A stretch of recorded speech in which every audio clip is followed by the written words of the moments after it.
What's cracking, baseball fam, and welcome back to Praying for Ding. Your Smitty Rose here, back at it again. I'll give you a recap for yesterday and a recap for tonight a little later on tonight in the early morning hours. But let's get to the 15 games on the slate today. So let's step up to the plate. For my first pick, we're going to PNC Park, where the Colorado Rockies with Michael Lorenzen will face the Pittsburgh Pirates with Paul Skeens. This will be a significant pitching mismatch, with Skeens' elite suppression and 0.79 whip versus Lorenzen's systematic failures, resulting in his 1.90 whip. Skeens is historically dominant at home. The Pirates have an 11-9 home record. Lorenzen has literally been tattooed to the point of a full sleeve this year, allowing 62 hits in 39 innings worth of work.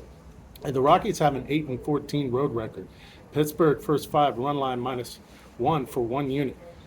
Half unit on Pirates full game run line -1.5, and Pirates run line -2.5 for 1/4 unit. For my second pick, we're going to Fenway Park, where the Philadelphia Phillies with Zach Wheeler will face the Boston Red Sox with Brian Bello. This is a pitching mismatch as well between Wheeler and Bello. Wheeler has an elite 118 stuff plus and a 2.45 road ERA. Bello has an 8.59 home ERA and a 1.44 whip. Also, the Bo-Sox bullpen is highly taxed, going 12.2 innings recently, creating a significant edge for Philadelphia and their second-rate offense in the National League for run production at home. However, the Phillies also travel well against right-handed strike throwers like Bello. Philadelphia money line for 1 unit. Phillies run line -1.5 for 1/2 unit, and Phillies running line -2.5 for 1/4 unit.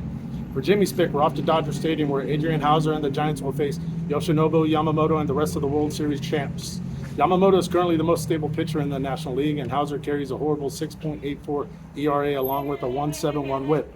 This will be another pitching mismatch, with Yamamoto's elite 126 stuff plus and a 2.92 home ERA against Hauser's 5.3 run road ERA and his high traffic vulnerability. Jimmy says 1 unit, Dodgers run line -1.5. Dodgers first five run line for -1 for 1/2 unit, and Dodgers -2.5 full game run line for 1/4 unit.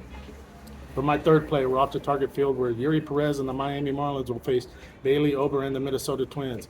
Ober's 1.19 whip and the Twins' offensive power provide an edge against a struggling Perez, who has a 1.43 whip and has worse control of base traffic compared to Ober.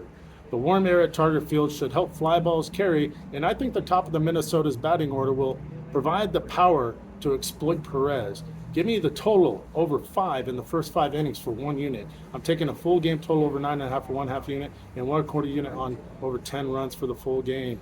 I do have some sneaky plays I'm looking at, more like player props. I like Paul Skeens from the Pirates over 18.5 pitching outs, Jack Flaherty from the Tigers under 5.5 strikeouts, and Freddie Peralta from the New York Mets over 1.5 earned runs. I'm laying half unit on each one of those individually.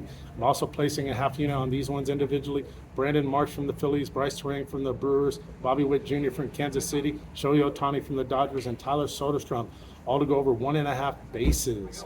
I like Trey Turner from the Phillies, Vinny Pasquantino from Kansas City, Byron Buxton from Minnesota, Brent Rooker from the Athletics, and Nick Kurtz from the Athletics to go over 1.5 hits, runs, and RBIs. I'm only placing a 1/4 unit on each one of those there. Speaking about 1/4 unit, I got a 1/4 unit on each one of these individuals to go yard for us. I like Gunnar Henderson from the Orioles, Kobe Mayo also from the Orioles, Ellie De La Cruz and Matt McClain both from the Reds. I like Matt Olson from the Braves, Bobby Witt Jr. from the Royals, Byron Buxton from the Brewers, and Shohei Ohtani from the Dodgers, all to get a home run for us there. Placing, like I said, a 1/4 unit on each one individually. Now placing a little parlay. I did 5.5 units on Gunnar Henderson, Shohei Ohtani, and Matt Olson, all to go yard for us. I'll put the descriptions in, info in the descriptions as soon as possible. As we're rounding third and heading home, let's get those vibes high, let's get those bankrolls higher, and stay cracking, fam.